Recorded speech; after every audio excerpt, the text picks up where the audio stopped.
భారతదేశంలో అత్యధిక కాలం పాటు ఒక రాష్ట్రాన్ని పరిపాలించినటువంటి రాజకీయ పార్టీగా కమ్యూనిస్టులకి సిపిఎంకి రికార్డు ఉంది. సిపిఎం నేతృత్వంలోని సంకీర్ణ కూటమి సిపిఎం సిపిఐ వీళ్ళంతా కమ్యూనిస్టులు కలిపి 27 సంవత్సరాల పాటు పశ్చిమ బెంగాల్ ఏలారు. ఆ తర్వాత మమతా బెనర్జీ వచ్చాక గత 15 ఏళ్ల నుంచి అది ఉండట్లేదు. ఆ రికార్డుని గుజరాత్లో భారతీయ జనతా పార్టీ ప్రభుత్వం అన్నటువంటిది సమన్ చేసింది. వరుసబెట్టి 7 సార్లు గెలుస్తూ వచ్చింది.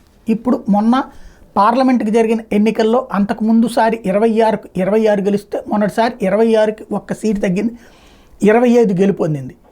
ఇప్పుడు అక్కడ కాంగ్రెస్ పార్టీ మళ్ళీ ఆ ఒక్క సీటు వచ్చిన ధైర్యంతో ఆమ్ ఆద్మీ పార్టీతో కలిసి పొత్తు పెట్టుకోవడం వల్ల వచ్చింది ఆ సీటు గుజరాత్లో.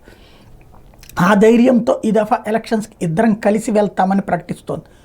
ఇక్కడ ఈ ట్రిప్ మరొక్కసారి కనుక గెలిస్తే గుజరాత్లో భారతీయ జనతా పార్టీ క్రిందసారి ఏకపక్షంగా వచ్చిన 145 సీట్లు ఏమొచ్చినాయి అక్కడ దాదాపుగా భారతీయ జనతా పార్టీకి.